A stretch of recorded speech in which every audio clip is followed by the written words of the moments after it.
राधे राधे, कैसे आप सभी। उम्मीद करती हूँ आप सभी अच्छे होंगे। इस वीडियो को मैंने ना 3 दिन पहले शूट किया था और उसके बाद मैं सोच रही थी आजकल मैं एडिटिंग करूँगी, पर टाइम ही नहीं मिल रहा था। तो इस टाइम पे ना मेरे सुबह का सारा काम खत्म हो गया था और तनु आ गई थी थ्रेडिंग फॉरहेड अपर लिप्स करवाने के लिए, क्योंकि तनु को जाना है एक शादी में। तो जब उसको इमरजेंसी रहती है तो मुझसे ही करवाती है, वरना वो पार्लर से करवाती है, क्योंकि हमारे इधर ना पार्लर अभी अच्छे नहीं है। यहाँ पर जो थ्रेडिंग बनाते हैं ना एकदम पतला कर देते हैं और पतली थ्रेडिंग ना दिखने में अच्छी नहीं लगती। तो फाइनली यहाँ पर देखिए सारा हो गया है इसका। आप बताइए कमेंट में कैसा लग रहा है। उसके बाद ना हम निकल पड़े थे हॉस्पिटल के लिए। और जब मैं हॉस्पिटल जाती हूँ ना, रास्ते में ये वाली दुकान पड़ती है छोले भटूरे की, और बहुत ही ज़्यादा छोले भटूरे अच्छे मिलते हैं इधर, तो हम लोग ज़रूर से खाते हैं। तो यहाँ पर मेरे हस्बैंड ने ले लिया हम तीनों के लिए, तो हम लोग वही खा रहे हैं।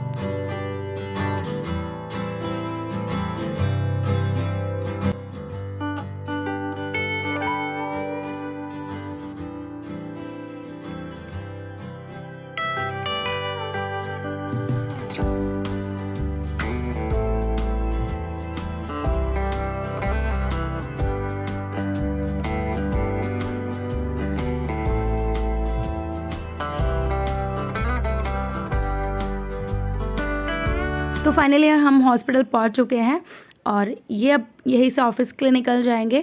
और हमारा जब हॉस्पिटल का काम ख़त्म हो जाएगा ना, तो फिर हम लोग मेट्रो से चल जाएंगे घर पे। ये तो रहेंगे नहीं, क्योंकि इनका ऑफिस जाना बहुत ज़रूरी था, इसी वजह से ये हमारे साथ नहीं आए थे। तो चलिए अब मैं बताती हूँ हम लोग हॉस्पिटल क्यों आए हैं। हॉस्पिटल आने से पहले ना हम लोग लेंस कार्ट गए थे मानव के लिए चश्मा बनवाने के लिए, क्योंकि उसका चश्मा ख़राब हो गया था। उसके बाद इसका आई टेस्ट हुआ वहाँ पे, तो उन्होंने बोला ना कि इसका नंबर बढ़ा हुआ है। तो हमने सोचा एक बार हॉस्पिटल में दिखा दिया जाए, तो ये हमें ज़्यादा सही लगा, इसी वजह से हमने सोचा चलो दिखा देते हैं।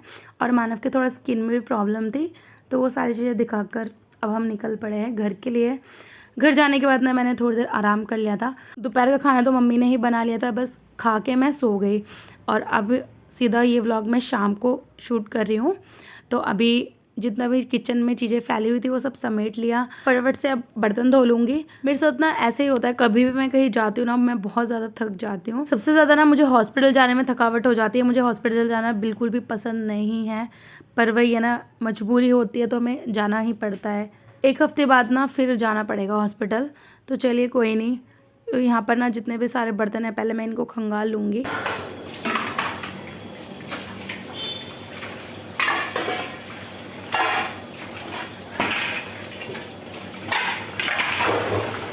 अब सिंक में जो थोड़ा बहुत कूड़ा था वो मैंने हटा दिया है। फिर जैसे ही मैं सिंक साफ़ करने लगी ना, मुझे लग रहा था कि ये टाइल भी साफ़ कर दूँ, क्योंकि ये ब्लैक कलर का टाइल है और बहुत ज़्यादा गंदी हो जाती है। तो अगर आप सोच रहे हैं इस तरीके से ब्लैक टाइल लगाने का, तो बिल्कुल भी मत लगाइएगा, आपको बहुत ज़्यादा दिक्कत हो जाएगी। क्योंकि ना ये 1-2 दिन में ही गंदे हो जाते हैं, एकदम ऐसा वाइट वाइट धब्बे पड़ जाते हैं। फिर इसकी वजह से ना किचन दिखने में बहुत गंदा लगता है। तो इसलिए इसको 1-2 दिन में साफ़ करना बहुत ज़रूरी है। और अगर हम क्या करेंगे, ऐसे ही साफ़ करेंगे ना, तो होता नहीं है। हार्पिक डालकर साफ़ करने से ही ये साफ़ होता है। अगर आप रोज़ इस तरीके से क्लीनिंग कर सकते हैं तो लगवा लीजिए, और अगर आपको इतना क्लीनिंग करना पसंद नहीं है तो बिल्कुल भी मत लगाना। अब मुझे ऐसा लगता है कि इधर भी मैं वाइट टाइल ही लगाती ना तो ज़्यादा अच्छा रहता है। पता है, हमारा ना वहम है कि वाइट कलर की टाइल जल्दी गंदी होती है, पर ऐसा कुछ नहीं है। ब्लैक और ब्लू टाइल ना ज़्यादा गंदी हो जाती है। जैसे पानी पड़ता है ना, उसकी वजह से ब्लैक या ब्लू टाइल में ना धब्बे दिखते हैं। और यही वाइट कलर की अगर टाइल होगी ना, तो उसमें पानी के धब्बे इतने नहीं दिखते। तो यहाँ पर बातों बातों में सिंक और टाइल वगैरह मैंने अच्छे से साफ़ कर लिया है। अब ये जो बर्तन है इनको भी देखिए मैंने अच्छे से मांज लिया। बर्तन मांजने के बाद ना साबुनदानी और जूना, इन दोनों को ज़रूर से धोकर रखना है, क्योंकि अगर इनको आप धोकर नहीं रखेंगे ना, इसमें अजीब सी स्मेल आने लग जाती है। तो इसलिए बर्तन मांजते के साथ ही इनको भी धोकर रख दीजिएगा। तो किचन में ना ये छोटी छोटी चीज़ों का हमें ध्यान रखना ज़रूरी होता है। यही चीज़ें होती है जो हमारे किचन को साफ़ और गंदा बनाता है। और फटाफट से ना मैं शाम के काम ख़त्म करके नहा लूँगी, क्योंकि ना बहुत ज़्यादा गर्मी लग रही है।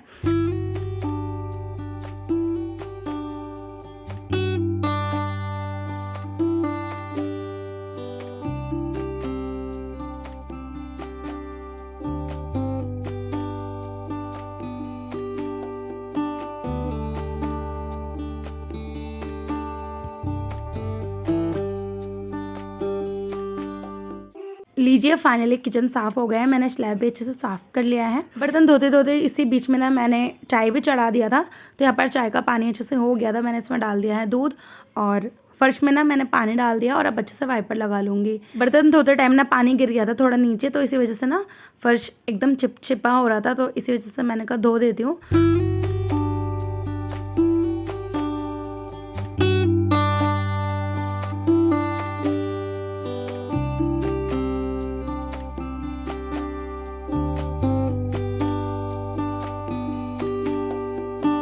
लीजिए यहाँ पर किचन भी साफ़ हो गया, इसी के साथ चाय भी बन गई है। मम्मी पापा की चाय ना मैंने दे दिया था मानवी को देकर आने के लिए, तो मानवी देकर आ गई थी। फिर अब मैंने भी यहाँ पर ले लिया है चाय, तो मैं भी चाय पी लूँगी। उसके बाद ये जो बिस्तर वगैरह फैला हुआ है ना, इनको समेटना रहेगा।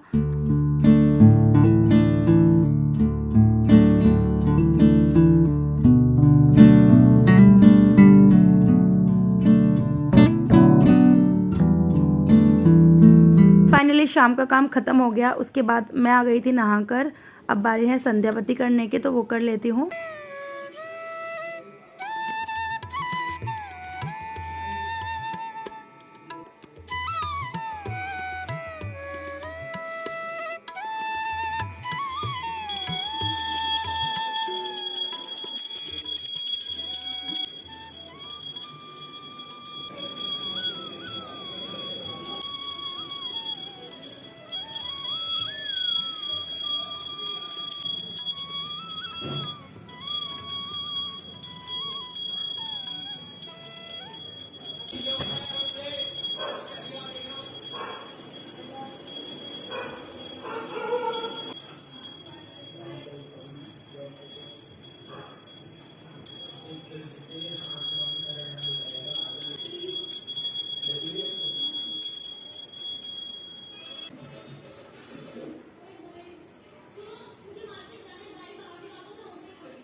और अब ये वाला जो ब्लॉग है ये इसके नेक्स्ट डे का है। आज ना मैं भिंडी बनाऊंगी, तो उसी की रेसिपी आप सबके साथ शेयर करूंगी।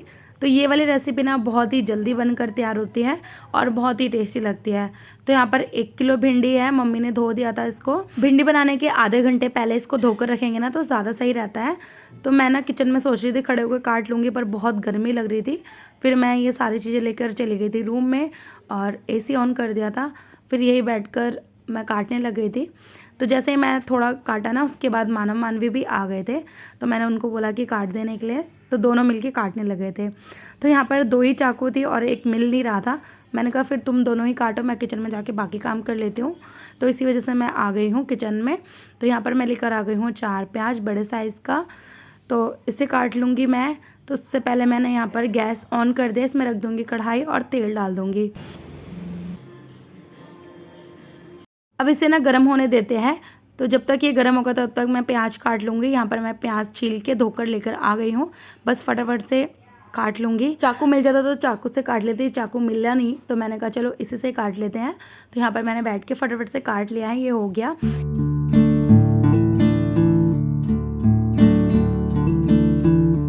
और यहाँ देखिए तेल भी अच्छे से गर्म हो गया है। उसके बाद मैंने इसमें डाल दिया थोड़ा सा जीरा, इसी के साथ डाल देंगे प्याज। प्याज के साथ ही ना हम भिंडी ऐड कर देंगे, क्योंकि हमें इसको ज़्यादा भूनने की ज़रूरत नहीं है, दोनों एक साथ ही भुन जाएगा। तो देखिए बच्चों ने काट कर रख दिया है।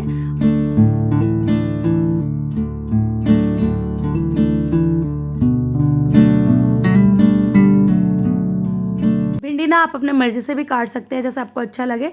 तो मैंने इस तरीके से बड़ा बड़ा काटा है। तो इसको मैंने डाल दिया है कढ़ाई में। इसी के साथ डाल दिया है स्वाद अनुसार नमक, थोड़ा सा लाल मिर्ची पाउडर, धनिया पाउडर, हल्दी पाउडर, MDH का चिकन मसाला और मीट मसाला। इन दोनों से ना काफ़ी अच्छी खुशबू आती है इस सब्ज़ी में। मसाले ना आपको भिंडी के हिसाब से डालना है। यहाँ पर 1 किलो भिंडी था, उस हिसाब से मैंने इतना मसाला डाला है। अगर आप कम लेंगे ना तो आपको मसाला इससे थोड़ा कम डालना है। ये सारी चीज़ें डालने के बाद ना 4 से 5 मिनट इसको हम तेज़ आंच पर भून लेंगे। उसके बाद हमें गैस को कम कर देना, कम करके ना फिर इसे पका लेना है थोड़ी देर, और पकते ही ये बनकर तैयार हो जाएगा। तो आप ना इस तरीके से भिंडी बनाकर ज़रूर से ट्राई कीजिएगा, बहुत ही अच्छी बनेगी। अब बस डिनर का टाइम हो गया है, फटाफट से मुझे रोटी बनानी है और सभी को खाना देना है।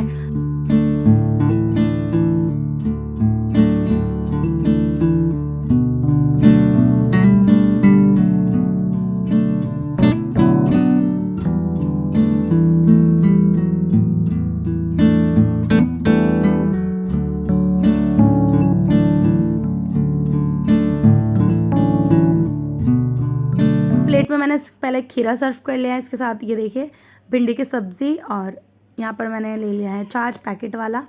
गाँव तो नहीं है जो हम लोग ओरिजिनल छाछ पी सकते हैं, तो यहाँ पर मैंने पैकेट वाला ही ले लिया है। और रोटी में इस तरीके से घी लगा लूँगी। भिंडी के साथ ना घी लगी हुई रोटी ज़्यादा टेस्टी लगती है, और उसके साथ छाछ तो मज़ा ही आ जाता है खा के। तो बस यही था आज का छोटा सा व्लॉग। चलिए अब मिलते हैं एक और नए व्लॉग के साथ। आप सभी अपना ध्यान रखिए, खुश रहिए, बाय बाय।